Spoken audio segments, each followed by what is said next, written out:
sans exagérer, c'est merveilleux parce que, comme je disais tout à l'heure, je parlais des suites, que j'ai fait quelques suites dans ma vie, et que c'est vraiment terrible d'avoir un personnage qui est rectiligne, parce que du coup on peut plus faire ce pourquoi en général on fait ce métier, à savoir faire des choses différentes. Et c'est hyper jouissif de voir quelqu'un qui évolue, surtout à cet âge-là, c'est hyper important. C'est-à-dire qu'encore un adulte, à la rigueur, ce serait pas très choquant qu'il évolue plus lentement, mais à l'âge de Jacques, pour le coup, qui a 16-17 ans, enfin je sais pas trop.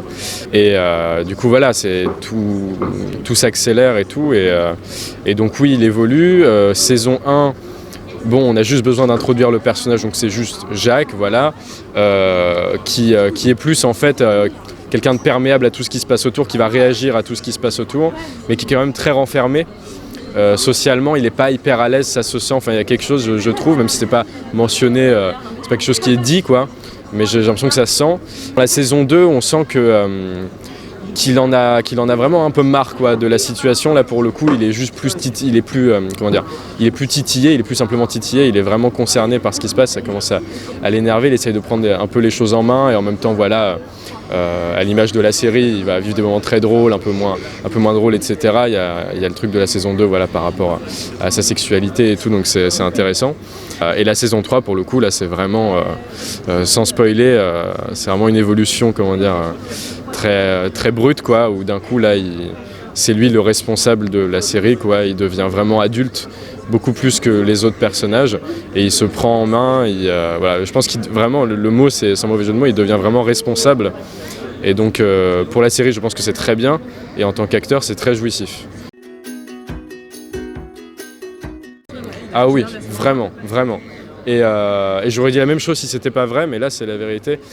C'est vraiment parce que on doit tout aux scénaristes, quoi, qui ont écrit ça, parce que notre sort de comédien, il est entre leurs mains à chaque suite, quoi. Et du coup à chaque fois t'es là, putain, j'espère qu'ils vont faire un truc vraiment bien, quoi. Et là c'est surprenant, et pour moi c'est vraiment parfait. Je sais pas. Franchement non. Très franchement non, parce que alors oui, il est touchant. Mais pour le coup, c'est-à-dire qu'un ami comme Sébastien, oui, tous les jours, quoi. Mais un père comme ça, je pense que c'est vraiment pas sain du tout. Mais en fait, c'est dingue, parce que la série, enfin voilà, je veux dire, ça se base pas sur des faits réels, et pourtant c'est tellement bien écrit, je trouve que je pense que c'est ce qui se passerait dans la vraie vie, à savoir, je pense que toute mon adolescence, j'en souffrirais énormément, et je serais vraiment, disons que j'aurais pas des bons rapports avec lui, et puis une fois que je me serais construit tout seul, ça deviendra mon ami, quoi. Mais je veux dire, dans le rôle d'un père, je pense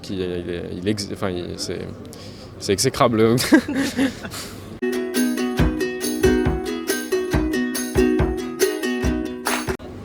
En fait, je me rends pas compte, franchement. En fait, moi, je me rends compte des adieux au moment où les choses me manquent. Je me rends pas compte qu'elles sont plus là parce qu'on me le dit. Je me rends compte qu'elles sont plus là quand je me dis j'aimerais bien qu'elles le soient, et en fait elles le sont pas. Donc là c'est exactement ça, c'est-à-dire que dans la saison 3, j'en voyais certains qui étaient tristes, qui se disaient mais c'est la dernière, mais moi j'arrivais pas à me rendre compte. Je me disais c'est la dernière, trop bien. Genre ça va être le feu d'artifice, quoi, le clou du spectacle. Et que ce soit humainement ou sur le professionnellement. Mais du coup, j'arrive toujours pas à me rendre compte, parce qu'en plus, mais c'est dur de se rendre compte, parce que là, on est à La Rochelle, on est tous ensemble. C'est toujours entretenu, quoi qu'il arrive, parce que la série, elle fait son bonhomme de chemin, et fatalement, nous aussi, ensemble, quoi. Donc, puis voilà, ça nous arrive, c'est rare, parce qu'on est occupé, on va dire, mais ça nous arrive de se voir dans la vraie vie aussi. Je veux dire, Irresponsable, pour moi, c'est pas mon personnage irresponsable, pour moi, c'est pas jouer avec les autres irresponsables, c'est vraiment les autres, tout simplement. C'est ce truc un peu famille, amis et tout. Donc en fait, tant qu'on continuera à se voir, Irresponsable perdurera, quoi. Dans ma tête, c'est ça.